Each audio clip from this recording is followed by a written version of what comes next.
Dès le lendemain de l'indépendance, les politiques sanitaires de l'Algérie sonnent comme une évidence. Il faut en finir avec la santé précaire. Il n'y avait pas de production réelle de médicaments. Donc l'Algérie a hérité dans le temps de certaines niches de médicaments, de commercialisation de médicaments, et l'Algérie a créé dans le temps la pharmacie centrale algérienne, la PCA, qui regroupait tout ce qui était activité dans le domaine du médicament.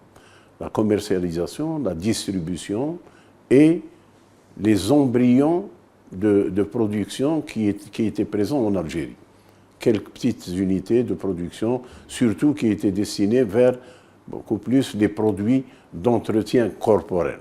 Mais ce n'étaient pas des médicaments. Mais tous les médicaments qui étaient utilisés en Algérie avant l'indépendance étaient importés totalement d'Europe et de France essentiellement.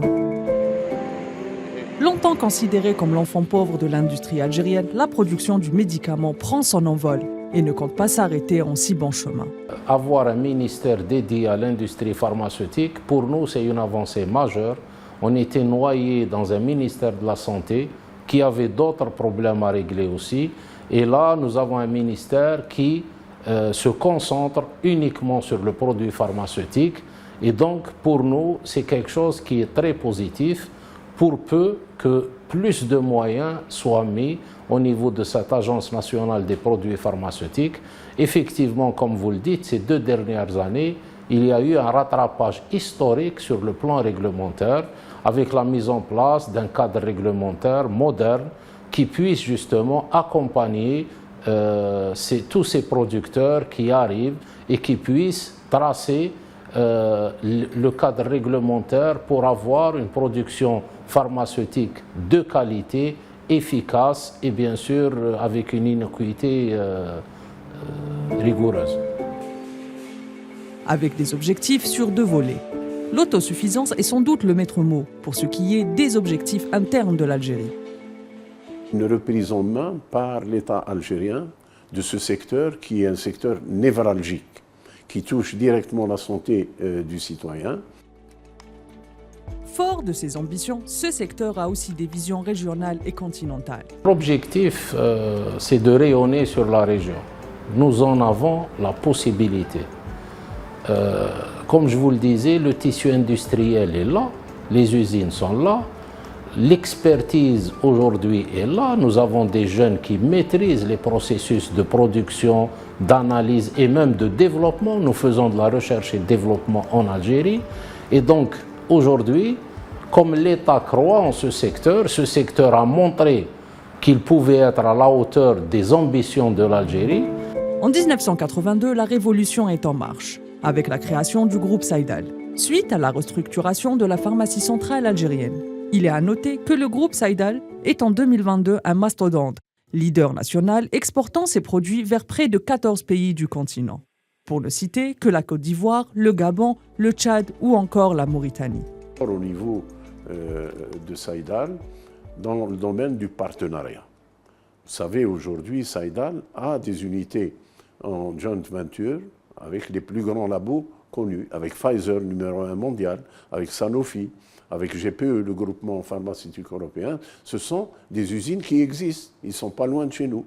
Donc c'était un démarrage dans le domaine du partenariat qui a été bénéfique pour le pays. Pourquoi? Parce qu'il y a un transfert de technologie réel, il y a une formation d'une main-d'œuvre spécialisée dans ce domaine-là, et il y a eu surtout l'acquisition de certains dossiers techniques dans le domaine du médicament qu'on pouvait payer à l'importation, alors qu'au niveau production et joint venture, vous acquérez ces dossiers d'une manière pratiquement gratuite.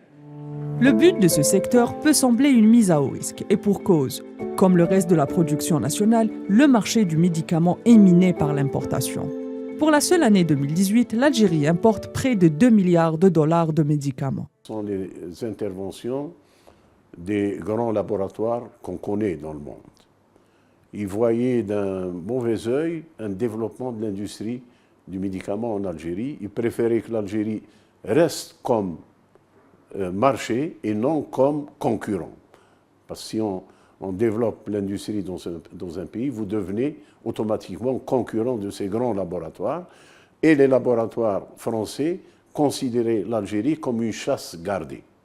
Ce n'est qu'après, pratiquement, dans les années 90, où l'Algérie a commencé à importer un peu des médicaments à travers tous les pays du monde. Europe, Asie, et ainsi de suite, États-Unis. Donc il y a eu une diversification dans l'importation. Et c'est ainsi que, si vous voulez, il y a eu une concurrence entre les labos étrangers, ce qui a laissé donc le pays maîtriser d'une manière bénéfique l'importation du médicament. Le challenge est de taille, réduire la facture des importations. Combler déjà les insuffisances au niveau du marché interne. Nous avons commencé par alimenter par nos lignes de production le marché interne qui, rappelons-le, c'est le deuxième marché en Afrique. L'Algérie et l'Afrique du Sud représentent un tiers de la consommation africaine. C'est dire que notre marché, grâce à un système de sécurité sociale qui est réellement performant jusqu'à maintenant, a permis à cette industrie de se développer.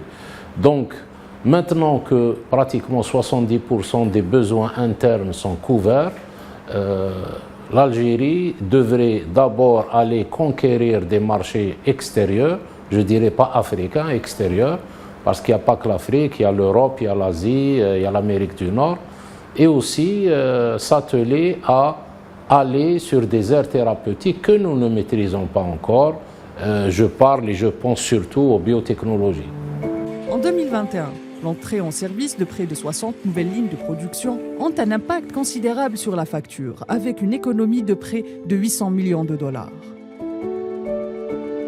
Si peut-être les prochaines années, nous allons avoir une autonomie, je ne dirais pas totale, parce qu'il n'y a aucun pays qui se satisfait totalement du point de vue importation, du point de vue consommation du médicament. Si nous dépendons de l'importation entre 20, 10 ou 15%, c'est déjà une bonne chose. Aujourd'hui, on tend avec ça. Pourquoi? Parce qu'il y a une politique et surtout une volonté politique. Une volonté politique qui encourage ce secteur à aller de l'avant pour avoir une industrie du médicament forte et puissante. Et on y va, on est en train d'y aller. En dépit de tous ces acquis et expertises, l'Algérie doit faire face notamment à la dépression qui accompagne certains médicaments à forte valeur ajoutée. N'oublions pas que l'Algérie et le monde d'une manière générale a traversé 2 années de Covid. Il y a des usines dans le monde qui se sont arrêtées. Il y a des usines dans le monde qui fabriquent la matière première et le principe actif qui se sont arrêtés. Donc la reprise se fait d'une manière très difficile, surtout pour les molécules importantes destinées à l'oncologie, destinées aux dérivés du sang. Je prends l'exemple des dérivés du sang. Pendant les 2 années du Covid, les donneurs de sang dans le monde ont baissé d'une manière drastique. Et j'aime toujours donner cet exemple. Aujourd'hui, il y a un produit que nous importons dans le domaine du dérivé du sang qui coûtait avant le Covid, le 1 gramme coûtait 15 €. Aujourd'hui, vous ne le trouvez pas dans le monde, pas moins de 125 € le gramme, si vous le trouvez. La bonne prise en charge sanitaire des populations mondiales est tributaire évidemment de la médecine. Et les évolutions de ces dernières sont, quant à elles, tributaires de l'industrie pharmaceutique. Une réalité qui s'impose comme une évidence pour l'Algérie lors de la Covid-19. La pandémie a, comme vous le savez, bouleversé tous les équilibres mondiaux et les pays les plus avancés dans les systèmes de santé étaient donnés en exemple, ont été réellement mis à genoux par cette pandémie. L'Algérie, d'une manière générale, a bien réagi à cette pandémie. Par chance, et ça c'est les fruits justement que l'Algérie a récoltés de la politique qu'elle a commencé en 2008, nous fabriquons tous les produits utilisés dans la pandémie, je dis tous, même les masques, et réellement je tire chapeau aux producteurs de masques et de gants qui en 6 mois sont devenus des fabricants, hein. Ils n'étaient pas fabricants de masques, donc c'est quelque chose qu'il faut saluer et respecter. Surtout, notre industrie pharmaceutique a montré que l'État pouvait compter sur elle pour faire face justement à toute urgence sanitaire. Et je ne parle pas aussi de l'élan de solidarité des adhérents de l'UNOP. C'est des montants très très importants qui ont été injectés par les adhérents de l'UNOP en solidarité avec les patients algériens. Ce secteur, déjà prometteur, vient soutenir l'infrastructure sanitaire et encourager l'extension de la sécurité sociale, mais aussi permettre l'accès de l'ensemble de la population à des soins de qualité et à un coût acceptable.